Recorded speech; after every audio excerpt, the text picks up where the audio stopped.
This episode contains discussions of violence that may not be suitable for all listeners. Please listen with caution. This episode is brought to you by listeners like you, our intergalactic fuel, and the boost behind this mic. Thanks for supporting our cosmic journey through the universe of sci-fi.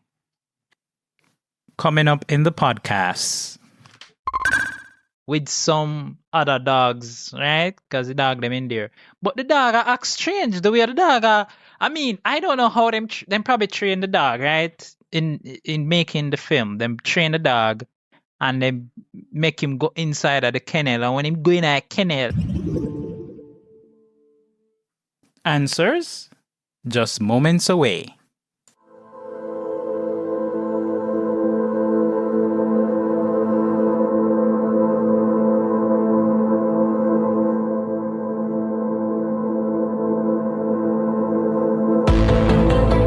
Prepare for warp speed as we embark on a voyage through the vast expanse of science fiction in movies and television series. From distant planets to alien civilization, we delve into the heart of the unknown, unraveling the tales that have captured audiences for generations. Get ready to unlock the secrets of the universe on Code Flix.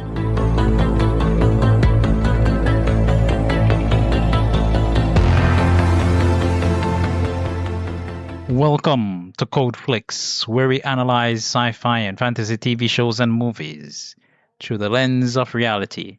I'm your host, Andre Bonner, and today I unpack The Thing, 1982, paranoia, isolation, and terror in the frozen unknown.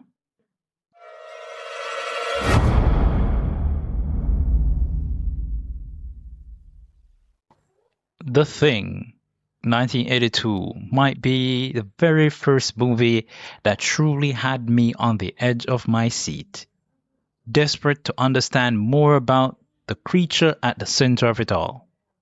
I remember being much younger, watching the movie Ticks with my cousin during primary school. Don't know why I was watching it at that time, but we ended up watching it. And being completely unsettled by the idea of creatures bursting out of the human body. The Thing brought back the same feeling, body horror mixed with paranoia, but this time wrapped in an icy, isolated setting deep in the Arctic. In some ways, it reminded me of Alien, except instead of being trapped in space, the characters are trapped on Earth in a frozen wasteland with nowhere to run. It also brought back memories of Elix Season 1, which I covered on this very podcast. Go and check it out if you have the time. With its themes of infection, mistrust, and survival in isolation. What makes The Thing so effective isn't just the monster itself. It's the tension, the transitions, the eerie music cues, and the slow building paranoia reminded me a lot of the Hateful Eight. Even though the film isn't science fiction, both stories share the same feeling of people trapped together, unsure who can be trusted, while something dangerous lurks among them. And that's the true horror of The Thing. Not just the creature, but the fear that anyone could already be it.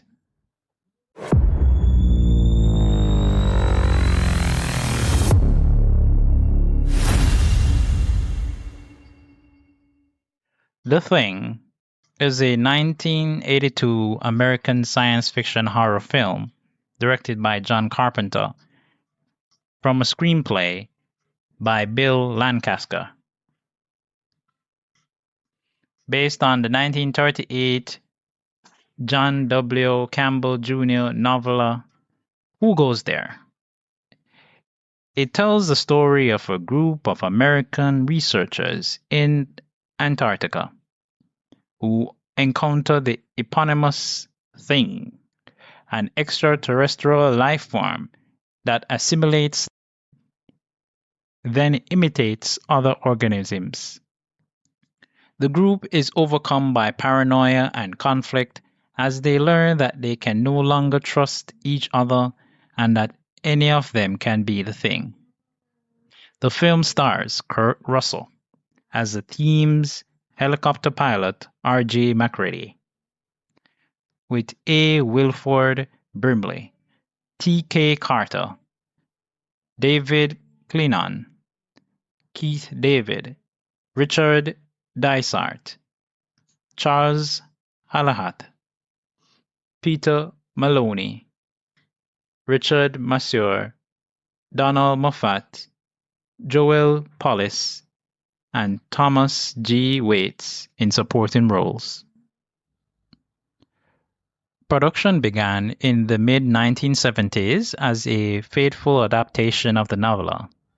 Following 1950's The Thing from Another World, The Thing went through several directors and writers, each with different ideas on how to approach a story.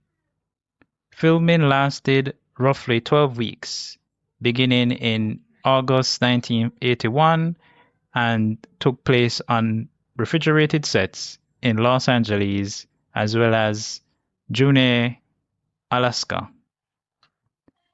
and Stewart, British Columbia.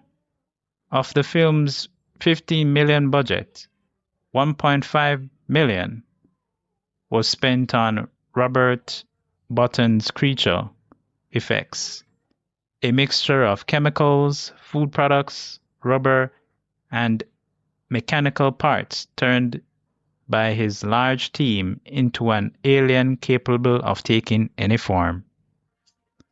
The Thing was released by Universal Pictures on June 25, 1982, to negative reviews. Critics praised the special effects achievements but criticized their visual repulsiveness, while others found the characters poorly realized. The film grossed $19.6 million during its theatrical run. Many reasons have been cited for its failure to impress audiences. Competition from films such as E.T. the Extraterrestrial, which offered an optimistic view of alien visitation. A summer that has been filled with successful science fiction and fantasy films, and an audience living through a recession diametrically opposed to The Thing's nihilistic and bleak tone. The film found a cult following when it was released on home video and television, and it has since been reappraised as one of the best science fiction and horror films ever made. Numerous filmmakers have noted its influence on their work, and it has been referenced in other media such as television and video games. The Thing has spawned merchandise including a 1982 novelization, comic book sequels, haunted house attractions, and board games, as well as a video game of the same title and a 2011 prequel film of the same title. In 2025, it was selected for preservation in the United States National Film Registry by the Library of Congress as being culturally, historically, and aesthetically significant.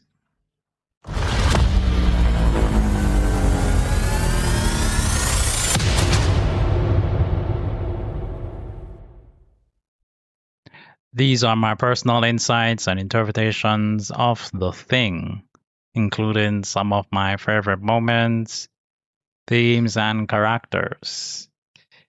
So I have to preface this movie by saying, boy, this is one that has long been coming and should have been, probably in season 1 or season 2 of a podcast, but like how the writers are now, we're still able to do it, right? Yeah, it's not too bad. It's not too far gone, And I made that statement to say that this movie was one of those movies that if I was to think about how I would position it, you know, I would ensure that it is somewhere where it is going to be great from the get-go, right? As I would have shared earlier, that the time when they actually released this film, it was not a good time, and so there was so many other great stuff going on around it, right? And you just have to give it some time, right? And many times you have to give certain things time, for it for process and stuff. Yeah. Having said that, of course, I'm gonna drop the disclaimer on this one because this one is, yeah. Be warned, this is going to be a ride. Yeah? And I hope you agree with me on that if you watch the film. So the film opens in Antarctica, right? And we see a helicopter basically. At the time, we never know what kind of helicopter, whether it was Norwegian or what. Come here, watch it, right?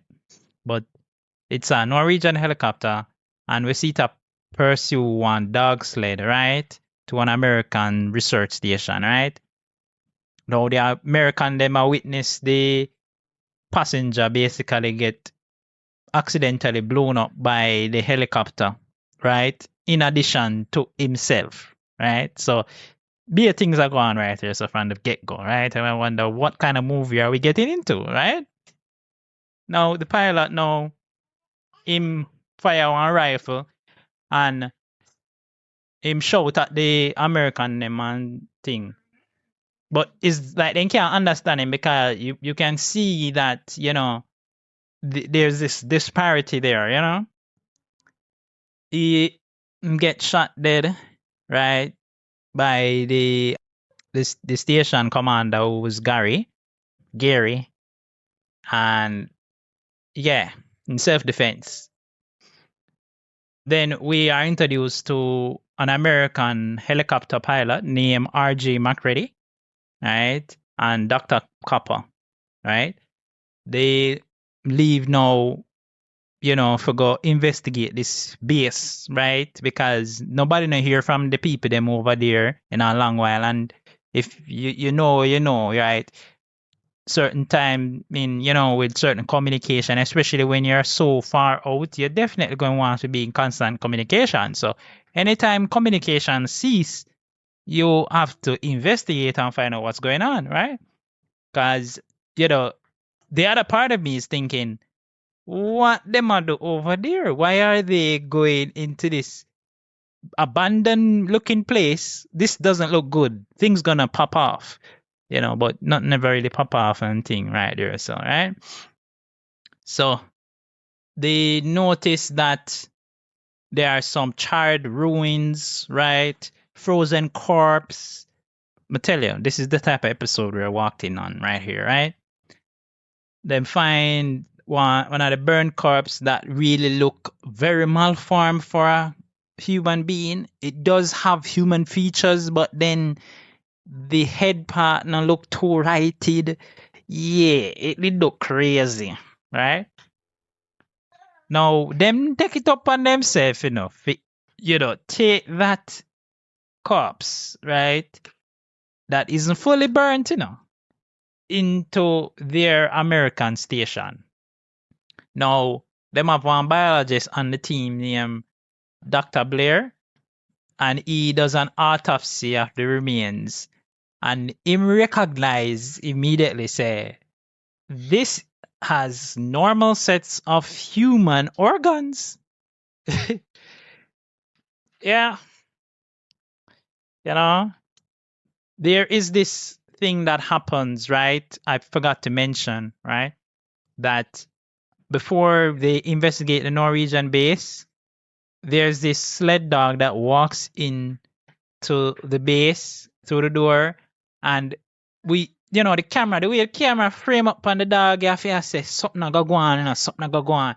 And then you see the dog go into this room where we see the shadow of a man sitting on basically when I cut them or when I bed them. And then the dog goes in and it fades to black. So when we hear say the mom find dog and the dog come in again in a story, we know say something up with this dog, right? But we don't know what yet. Now Clark him kennel the dog now, right? With some other dogs, right? Because the dog them in there. But the dog act strange. The way the dog I mean, I don't know how them probably train the dog, right? In making the film, them train the dog and then make him go inside of the kennel. And when him go in a kennel, the dog I move very, very, very crazy. The dog, one moment the dog turn up does all look straight and it does look like say, and all of the other dog them surrounding him just look upon him like, "Ooh," like they don't know, say, "Ooh." I don't know what's going on here. Wait, you check it out. Little from that when the man left out, sort of sitting start happening at the kennel and the dog start to metamorphise in front of us and in such a way where you wonder what going on with the dog, and this is when we see the thing, right? But we still not understand, and that's why this film named The Thing, because we still not understand what it is, right? It looks weird and it has some tentacle thing that fly out of it, and it does look, it has certain things, and if I haven't watched like Rick and Morty or some of those like sci-fi spin-offs and stuff where basically take different TV shows and movies and congeal them into different and unrecognizable forms, I would not have known that they were referencing The Thing many times in their storylines, because you can see this thing just be like, and it start take the dog them and digest them, basically absorbing the dog. Then of course, the man where in charge of the dog, then he come round and say something not go on in place. And he's done, him not know what to do, right? And this whole disturbance start to alert the rest of the team. I'm not calling nobody, He not calling nobody. The disturbance alert the team, right? And you have another brother named Childs. Him come in with a flamethrower, right? And him incinerate the creature, right? I mean, it was a be a wildness that going right there, so now, right? Now, Dr. Blair, he autopsies the dog thing, and after him autopsy the dog thing, him realized that the organism can perfectly imitate other life forms. Yes. So, in his analysis of the data recovered from the Norwegian base, right, and all of these things, it lead the Americans them now to go to the excavation site, right, where them that do the things them and stuff. So of course they had to dig up somewhere, right, for this thing to come from, right? So find out say it's a partially buried alien spacecraft. Do you hear me say? A partially buried alien spacecraft, right? Now, Norris, one of the other guy, them, him estimates say it's been buried for over 100,000 of years, right? That means say it just dead there in the ice until the Norwegians them go and dig it up. Now, you know me and the whole science I want to investigate and curiosity, right? But there is proper ways to do science, yeah? And if you're gonna do science and cause the extinction of the world, or cause them kind of situation here, don't do it. Don't do it. Okay. So it, leads them to that whole hypothesis that what is going on is something, far out of their understanding, right? Now Blair him grew up paranoid now because why after him run the computer simulation, right? It start to indicate say the creature, right, can assimilate all life on Earth in a matter of years. Yeah? So the group now implements some controls to reduce the risk of assimilation now, right? But you see when time Dr. Blair did, think that him start get paro. Dr. Blair, same time when him run the simulation and he get the results, in take out one gun out of one of the draw them and things. So say something was going on with Dr. Blair right there. So Dr. Blair, the wheels are turning on Dr. Blair head and him not telling nobody what him plan for do. Right? Come like say him plan for make sure say nobody leaves there alive because what? They could be infected and you know what I'm saying, and it could cause the extinction of the world, right? We'll be right back after these messages. This podcast isn't monetized. No corporate backing, no rescue team on the way. Just a small signal trying to survive in the cold. Every listen keeps the fire burning. Every follow tells me someone else made it through the storm.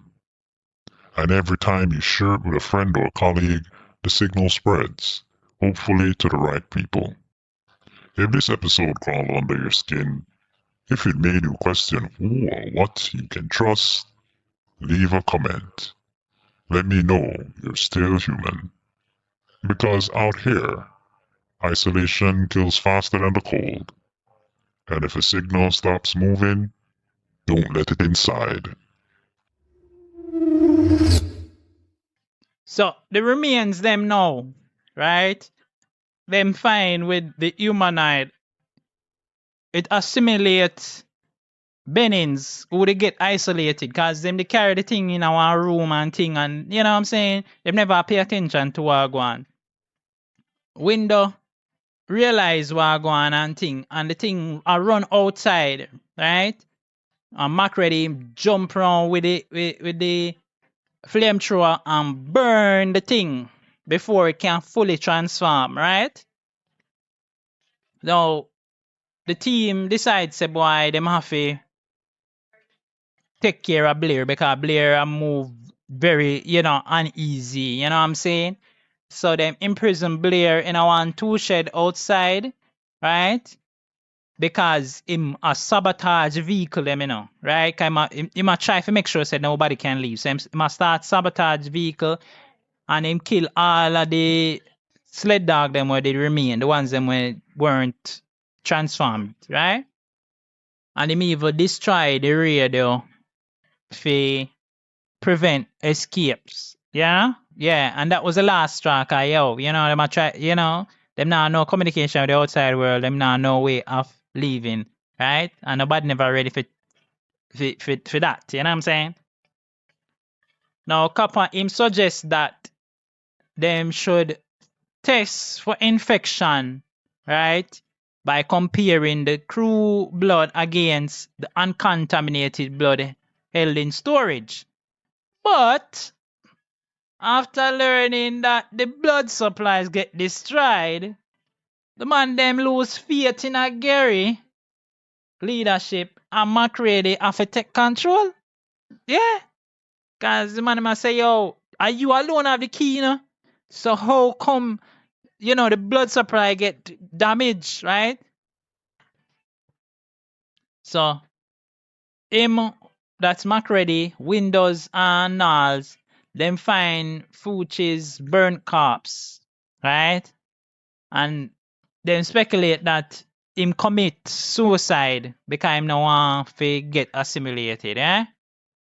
Now Windows him return to EBS while Macready and Nals investigate Macready's shock, right? Because when them a come back, them notice one hell of a light a come from Macready shot and Macready say, yo, when me the left then, I'm like half I like them, so me no know what got up there, so make we investigate. Right? Cause man them afraid of the car, yo, the man say, yo, be they really want walking that out, you know. Anyways, man them go up there and think. Right? So when them a return now, only for see Niles dead here, right? And him say, but Macready get lost in the snowstorm, right? And him believes say he has been assimilated, right? Because him find some torn clothes in the shack. And there was a little piece of thing that I missed from the beginning as well. Going back, right? Macready was asked about some underwear that, is everybody was being asked about the underwear that was apparently found in a location where it's not supposed to be, right? And so it's like, you know, Macready just grab it up and be like, I don't understand what I'm going. Then there was another point where, while investigating outside, he found, pieces of torn clothes, right? From MCM Shack. You know what I'm saying? So we know there's something going on, and now even us as the audience have to kind of side with the people them and say, maybe Macready not ready. Macready is one of the thing them, but it might hide, and whatever, it a hide. So at this point, the team are debate now whether to allow Macready back inside, right? But while them a debate and them a look for him in a different area, Macready breaking and thing, and he make sure say him strap up himself with dynamite ready for blow, because he want them for just ease off and listen, yeah. You know what I'm saying? He might try calm down them chance, but he have to kind of hold him corners. So during the encounter now, Norris see him suffer one heart attack, right? Now Kappa attempt to defibrillate Norris, but him chest just open up.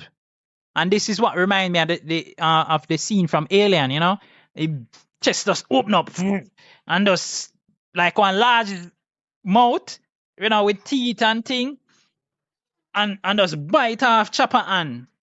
Right? Chop off in Chopper. But me I tell you, yo, it crazy, yeah?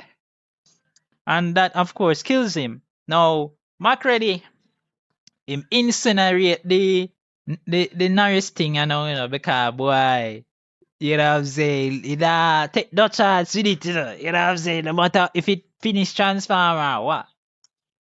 But while them incinerate it, right, the head detach from the body, and just start it spring out some legs like one spider creature, and just start for those crawl around, just, you know what I'm saying, out of the fire, out of the arms way. 1 minute it end up behind them, right? And by the time they realize, Macready just spin around and just burn it up. Man just blow it with the blowtorch and just burn it up. Now, Macready thinks this is still while them still suspect Macready, of course, right? Macready thinks that the Norris thing demonstrate that every part of the thing is an individual life form with its own survival instinct. Now, me I go call bull on this, because me I say, yo, how you for draw conclusion that is, that it would be able to, because the next thing he does, right? Let me just explain this part before I go into what I'm trying to say.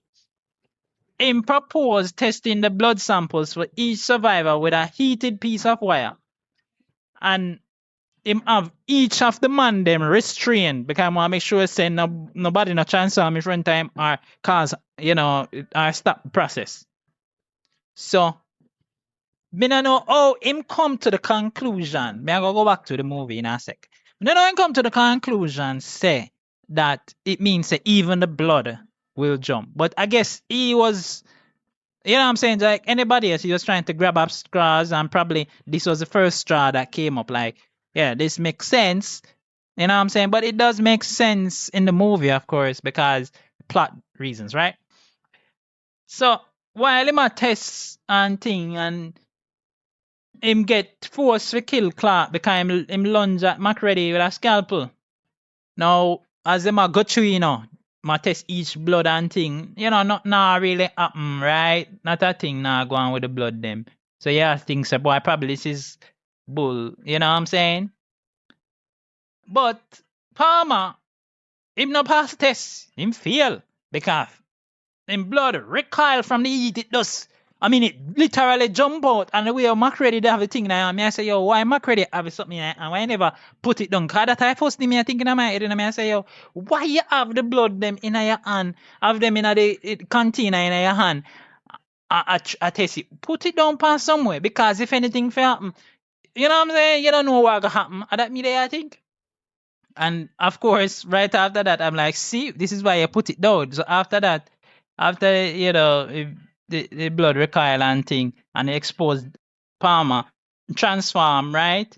Break free of the bonds, right? And infect Windows, right?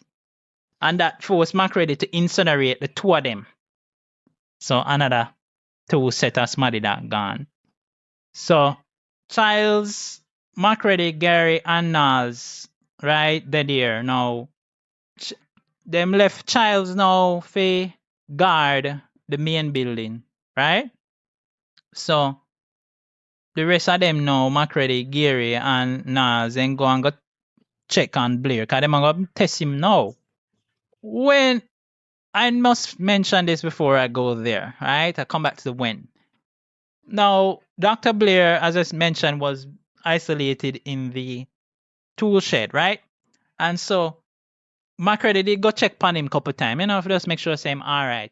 And when he go, the last time actually, when he went back, he was peering through the window at Blair, and Blair was like, MacReady, may I hear things at night time, please let me come back inside. I will be good, I'll be cool. And him a beg, and him a plead, and him a plead, and him a plead. MacReady say, no, I can't trust you, that same. The rest of the guy them now go for that. You see me I say?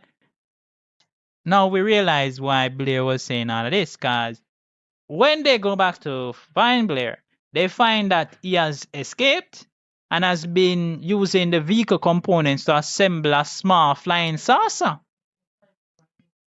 So he has been overtaken by the thing. That is definitely what's happened, right? So when they find that now, then destroy it, right? Now, when they return, Childs is missing. They return to the main building. And the power generator totally destroyed. You know what I'm saying? Which leave the man them without eat now, right? Because remember you're in an Arctic in a cold. Alright. Now MacReady him surmised that with no escape left, the thing intends to return to hibernation until a rescue team arrive. And then it would have, go off with the rescue team, in some craziness. You know what I'm saying? Now, if you have been listening to the podcast, when that happens, that is not good, right?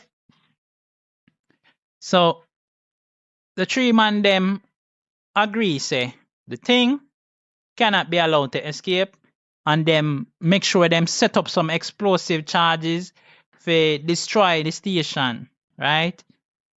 But while them there set up everything, Gary him see something weird, right? I know we never see it until him get backed into a corner by the Blair thing. And the Blair thing, lift up the arm. Because first, he must say, Dr. Blair, and then realize he lift up the arm. And the arm has been transformed into the thing. And, it basically take him and, you know what I'm saying? It disappears. Same thing happened with Nas. Nas, I wonder why go on and hear something, right? Him gone left MacReady now for finish where I go on. Him disappear too. Then the Blair thing transform into an enormous creature. Smashes up the detonator, right? So that leave MacReady now without a way to trigger the explosives them, right? Except him find a stick of dynamite, right?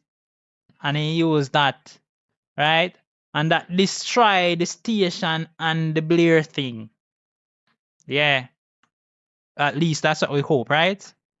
Anyways, McCready now him we think same they get destroyed tonight and I come here and say, yo, you know, everybody did know, but I realize McCready hobble out of it, you know, half alive, I guess. But me I say, I'm wondering if he got infected, right?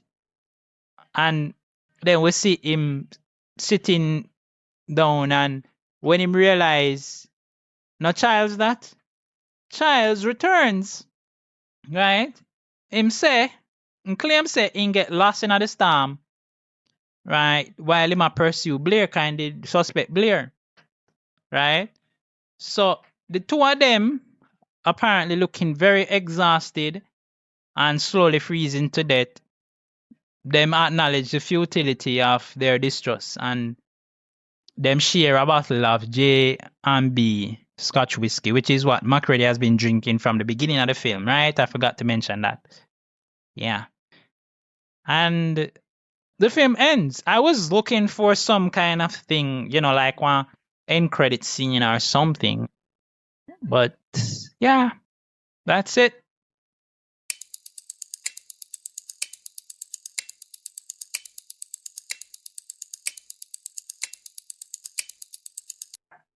So these are my theories of unresolved mysteries and some plot points.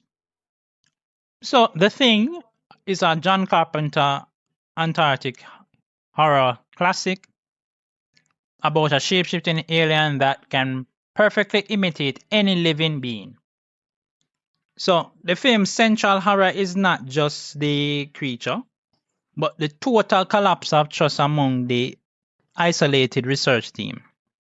So we have a research station in Antarctica.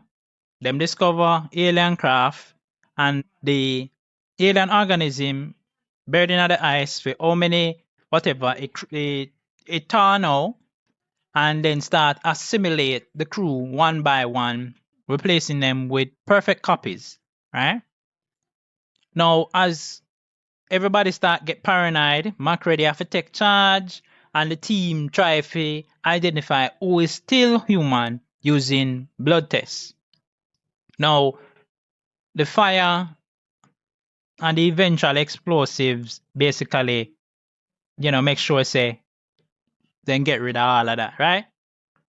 Now, Blair end up sabotage the station to prevent the thing from escaping, right? And that continues spiral down into some violence and destruction. In the final thing now, we see McCready and Childs, them end up alone after the station is totally destroyed. And the film ends in such an ambiguous note that both men are exhausted, freezing, unsure whether the other is human or infected. So here are the theories and unresolved mysteries.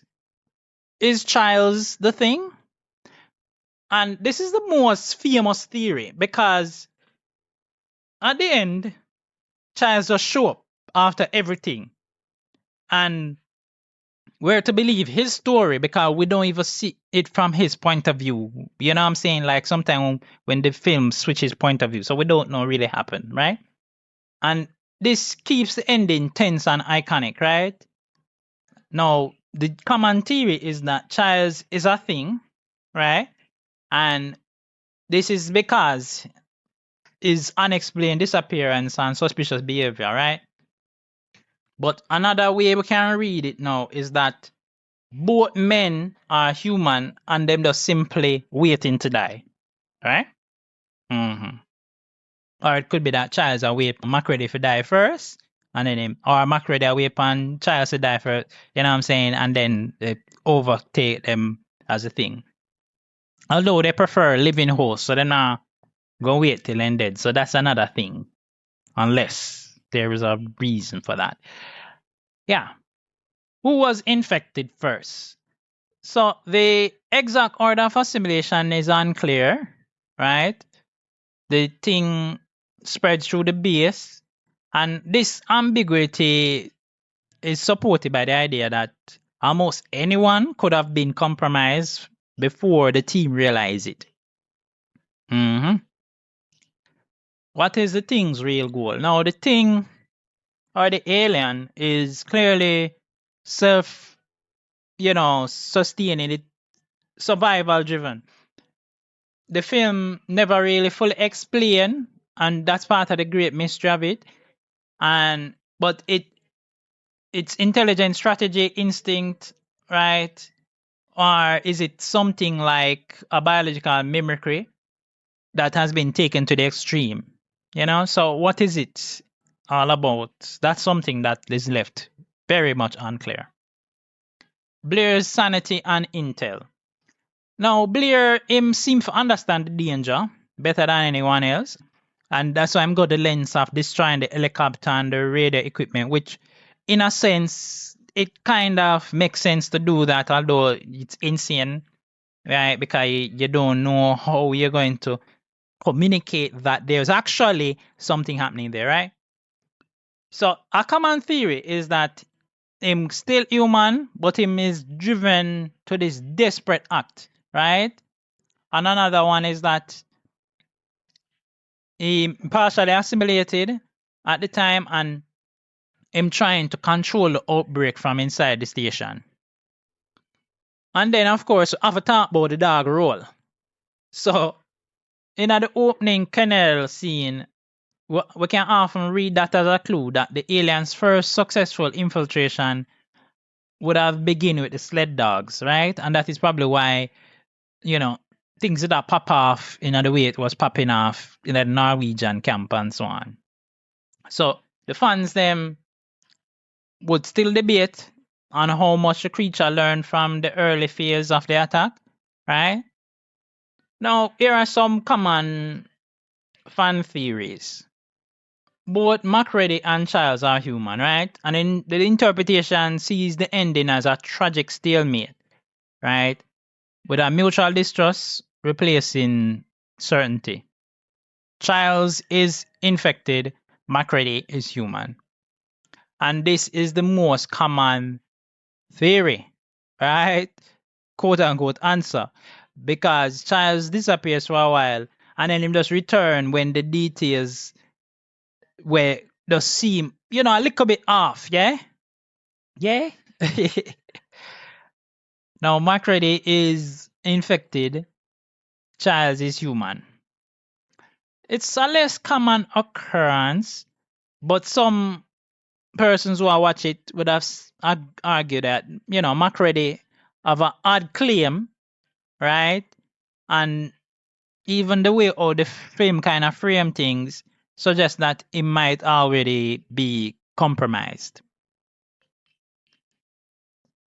And the last one is the thing already won. In the bleakest of all outcomes, right? The ending imply that the alien may survive in one or at least two men, or in some fragment not yet detected, right? Which is what I was explaining earlier. Yeah. One of the things that drew me to this film was that poster that they have where you see this man that is in silhouette basically. You can't see his face, right? His face is in bright, some brightness, some light is coming from there. So it indicates that, the man in a, him either a thing or he's a man, right? Just a man. Unlike anything else, this is what lines out these theories. And you may agree with them or don't agree them. But if you do share your theories, then we can understand what you agree and don't agree with. So share your theories. Bring them forward so that we can all enjoy and, we can revel on them and we can, we can say, hey, this makes sense, yeah? Or no, it might not make sense because this was something in the film, that was missed. Because, in recounting these things, we don't catch everything. So, do the do, right? Share your favorite moments or theories. Drop them in the comments.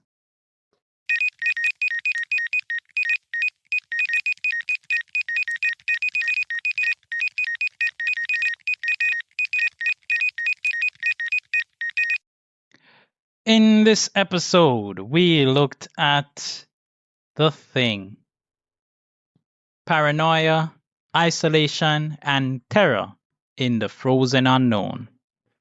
Boy, we cover a lot of things on these podcasts, and The Thing, it was an absolute pleasure to do. I enjoyed, going through the journey. I don't really like horror stuff, but I'll do it for you guys. You know what I'm saying? Because I know you guys will love, some of the little things, even the little things that make you jump. I'm sitting there watching the film and, I was like, there was this jump scare. I don't remember exactly which one it was, but there was this jump scare with one of when the thing appears out of nowhere, and I literally jump. I mean, I tell you, it can be a little bit nerve wracking sometimes, but it's enjoyable at its core because it brings to light some of the things that humanity is still trying to understand, right? And that's why there are certain things that are unknown, and you know, paranoia rules over things, especially in the I don't know part of life, especially when you're not sure about when something goes bump in the night, you hear something, and say nothing supposed to do this, I mean nice, but you hear something go bump. But what is it, right? You wonder. But it's unknown, right? And then sometimes you hear something go bump, and then when you're looking, you don't see nothing move, you don't say anything, and you're like, yeah, maybe I'm just, a little bit paranoid, right? Yeah. But one thing we don't want to do is to keep ourselves isolated, right? We want to keep connections, right? We try and keep connections because that's the only way, right? We can move forward. Because if we isolate ourselves and think that we can handle a situation on our own, and I have gone through many, times when I felt that way, right? Yeah. You feel like you can manage something on your own. And when you realize you can't do jack, right? But what you are to learn is to be able to share and build that kind of connection with people so that you don't have to go it alone, right? And learn to trust by way of understanding. Yes, and everybody I got trust, but you have to learn how to get there, right? Trust isn't it's something's earned, right? So you have to go through that motions of trying with people, right? Giving them a chance, right? Just like you who are listening to this podcast, you gave me a chance by listening to the podcast, right? And I'm hoping that I'm not, mislaying your trust or making you feel like, oh, you had made a bad decision, right? And that is what we always try to facilitate here, to open the mind to new ideas, to new thoughts that will accelerate us, bring us to being better, better at understanding things, better at trusting or distrusting people. Because there are cases you want to distrust someone because you don't want them to hurt you, right?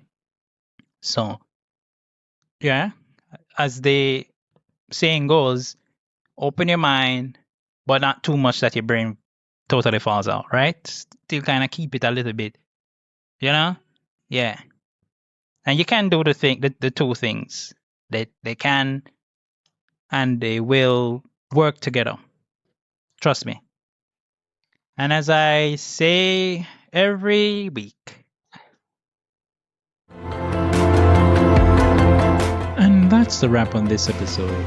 We've crossed another milestone, and now the mission continues as we set our sights on 2,000 downloads. If you enjoyed the ride, be sure to follow, like, and share. Thanks for listening, and we'll catch you in the next one.